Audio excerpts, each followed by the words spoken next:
그러니까 근데 이게 참 이해가 안 가는 부분이 배임 주장을 검찰에서 하고 있는 상황에서 맨 처음 이제 언론이 주목한 것은 428억 뇌물, 예, 그러니까 천화동의 1호 그 예, 지분, 그게 이제 이재명 그 대표 쪽으로 흘러간 게 아니냐 이 얘기를 많이 예. 보도를 접했었는데 결국 영장에는 없단 말이죠. 이거 어떻게 봐야 됩니까? 돈 얘기가 영장에 없어요.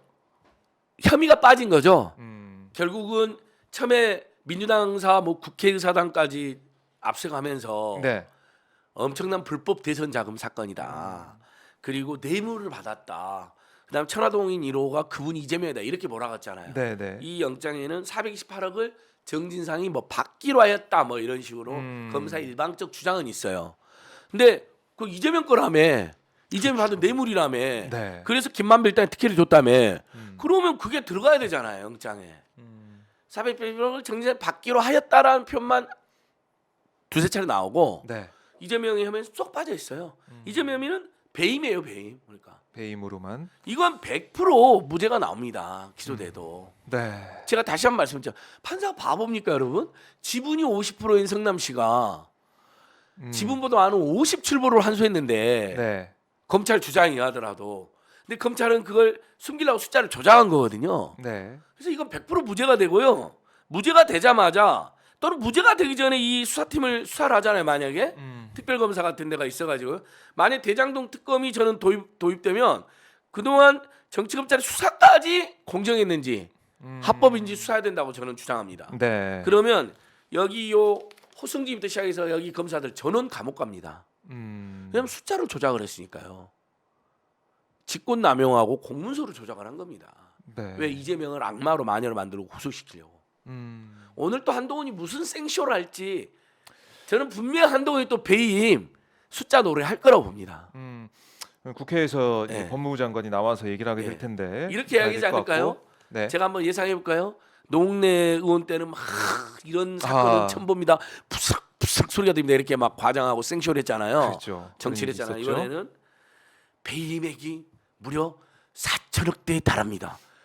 당군조선 이래 사상 최대의 지자체장의 시정농단 배임액입니다. 어찌 이런 사람을 그만 이런 식으로 할까?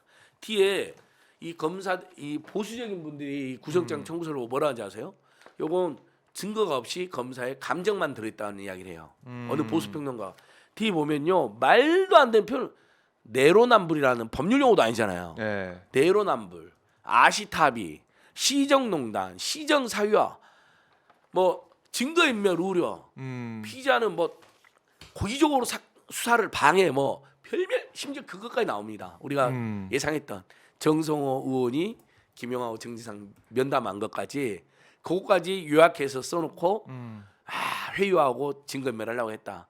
이 피의자는 증거인멸과 회유에 뭐 네. 화신이라 되는 것처럼 써놨어요. 자, 이 영장 내용만 보면 뭐 여러 번 뭐 법조계 인사들, 변호사들 분석도 하고 여러 방송에서 얘기를 했지만 배임을 어떻게 이제 볼 것이냐, 배임 혐의 적용 가능하냐, 불가능하냐 이런 논점이 이제 만들어져 있는 상황인데 검찰은 어쨌든 영장을 청구했단 말이죠. 예. 오늘 체포 동의안 표결이 이뤄지게 되는데 뭐 결과는 부결로 압도적 부결될 압도적 겁니다. 부결이다. 저는 기본소득당 용해인 대표께서 가장 잘 정리한 것 같아요. 네, 누구나 영장실질심사 받을 수 있지만 네, 국회의원을 영장실질 받으면 어쨌든 체포 동의를 받게 되어 있는데 국회의원. 아니 뭐 예. 동의해 줄 수도 있죠. 용해인 대표님 표현이 그거잖아요. 네, 근데 아무리 읽어봐도 요걸 아무리 읽어봐도 죄가 안 보이는데 어떻게 네. 동의를 해주냐. 그러면 포기하고 가서 심사를 받아라. 네. 그 자체가 폭력이 되는 거고요. 그 자체가 심사 받는 것 자체가 굉장히 무슨 죄가 많은 것 같은 프레임에 빠져드는 거고. 근데 심지어 법원은 요즘 검찰 정치검찰 영장을 청구하면 거의 무조건 영장을 발부하는 자판기가 되어 있습니다. 아하. 더더욱이나 범진보 기획 세력에는 아주 가혹할 정도로. 네. 그래서 구속이라도 되면 어떻게 되겠습니까? 유죄, 무죄 추정의 원칙도 다 폐기되고 구속되자마자 악마나 마녀와는 더 심하게 이미지화 되겠죠. 그러니까 나갈 수가 없는 겁니다. 네. 뭐 죄가 있어야 나가죠. 심사를 받고 체포동의안 애들 가결하죠. 그러니까 저는 정의당이 100% 틀린 겁니다. 정치 검찰의 수사는 문제는 있대요. 이게 즉 유죄는 아니래요. 네. 문제도 있고 유죄는 아니라 그러면서 체포는 돼야 된다요. 음. 아니 이정미 대표님 당원들한테 문자까지 보냈던데 친절하게 한번 읽어보셨어요 진짜로? 이게 유죄는 아니니까 받아도 된다라고 쓸 정도의 문서 여기 보면 이재명을 악마로 써놨다니까 악마하고 마녀로 만들어놨다니까 이미 물론 법원이 제동도 걸 수 있는 거 아니야 그러는데 아니 법원이 합리적으로 제동을 지금 안 걸고 있는데 가서 아예 악마로 만들었고 마녀로 만들어놓은 이 엉터리 114쪽을 냈는데 가서 심사 받아라? 그리고 심지어 잘못하면 구속될 가능성이 높은데 지금 법원 분위기면 네. 구속되라? 말이 안 되는 거죠. 이게 만약에 이 청구가 이유가 조금이라도 있으면 체포 동의를 할 수밖에 없다라고 해야죠. 그러니까 체포 동의안이 특권이니까 무조건 폐기한다는 건 비겁한 변명이에요. 만약에 이정미 대표나 지금 정의당 국회의원을 누가 지금 간첩으로 몰고 있잖아요. 노동자 농민들 정의당이 대변한다고 하는 노동자 농민들을 의원 중에 한 분이 연루됐다고 체포 동의안 청구되면 간첩도 아닌데 영장 심사를 받게 됐다라고 당장 거부할 겁니다. 그러지 않겠어요? 네. 간첩으로 써놨다고? 거기 뭐라고 되겠어요? 한 200페이지로 또 간첩 혐의를 막 써놨겠죠 조작을. 그러면 아 자기 당 의원한테 체포 동의하는 특권이니까 포기하고 와서 영장심 받아라 그랬어요. 그렇게 물어보면요 네. 이정미 대표님 아마 그건 말도 안 된다고 그럴걸요? 또 잣대를 진보정당이면 정말 동일하게 네. 그리고 그런 정치 검찰의 공작 수사를 너무 잘하는 사람들이 네. 그러니까 내용은 이야기 안 해요.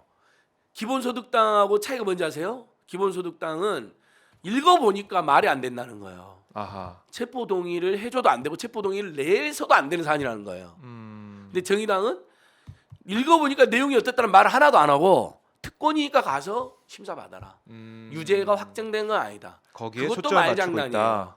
자 지금처럼 피사실 공표하고 한동훈이나 윤석열이 아예 노골적으로 개입해서 네. 야당과 제1야당과 민주당과 이재명과 문재인 정정부 일을 모두 악마 사냥 마녀 사냥하고 있고 네. 피사실 공표하고 무죄 추정이 아니라 유죄 추정을 남발하고 있는데 정책 중립도 위반하고 심지어 영장 청구를 대통령에서 진두지휘하고 있는데 네. 기각되면 계속할 거다.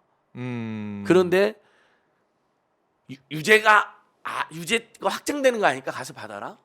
이미 상당한 마녀사는 악마화를 해놨는데 얼마나 그 한가한 이야기입니까? 네. 그리고 민생 경제 살리게 하고 노동자 농민 죽이게 하는 윤석열에 맞서 싸우는 어쨌든 본인들이 보기에 민당이 미진하다고 하겠지만 동지 아닙니까?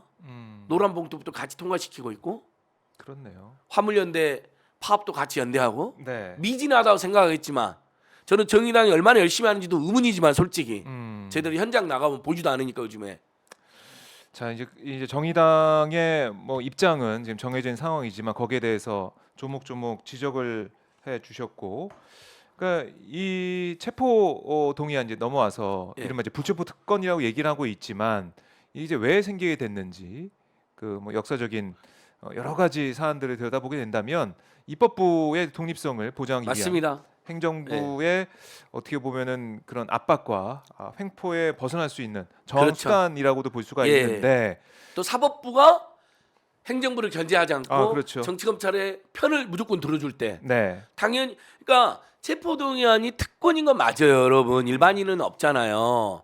그런데 국회의원마저도 민중의 대변자 호민관 네. 또는 민심을 대변하는 야당 의원마저도 잡아다가 죽이고 족치고 고문하고 간첩 만들고 네. 회유하고 협박하고 납치했던 이승만 박정희 전두환 노태우 군사독재 정권 이런 정말 말도 안 되는 군사독재 행포 때문에 생긴 거예요. 이런 짓 하지 말아라고.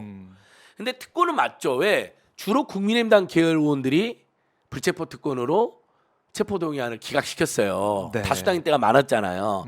그때 특권을 남용하는 거예요.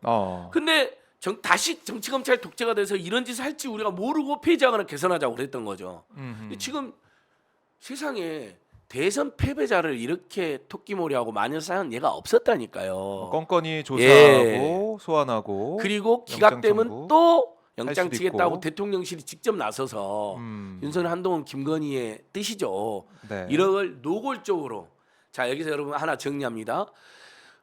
윤석열 집단이요. 윤석열이 국민의힘당 내부 경선에 정당법을 위반하고 노골적으로 개입했잖아요. 그것을 여러 차례 뭐 나경원도 짓밟고 유승민도 짓밟고 뭐 드러냈잖아요 힘을. 네. 이게 정당법 위반이 됩니다. 탄핵사유 퇴진사유가 됩니다. 근데 지금 제1야당 대표의 수사를 뒤에서 조정하고 영장도 계속 청구할 거다. 본인들이 권력에 취해서 지금 범죄인을 자백한 겁니다. 직권남용을 인정하는 거 아니에요. 뒤에서 네. 검찰을 조종하고 있다는 것을. 이것들이 다 나중에 퇴진사유 탄핵사유 됩니다. 여러분 역사가 그다음에 뜻 있는 시민들 이것을 꼼꼼히 기록해낼 것입니다. 네. 제가 여기 호승진이라는 검사를 주목하는 것처럼요. 지 이름을 지가 올렸기 때문에. 근데 또 이런 거 공개하면 한동훈이는 네. 무슨 좌표 찍기래요. 아니 지가 지 이름을 공개해가지고 청구를 하는데 무슨 좌표 찍깁니까? 한동훈 또 오늘 무슨 망언가 망발할지 모르는데 정순신에 대해서는 또 입을 확 닫고 있어요.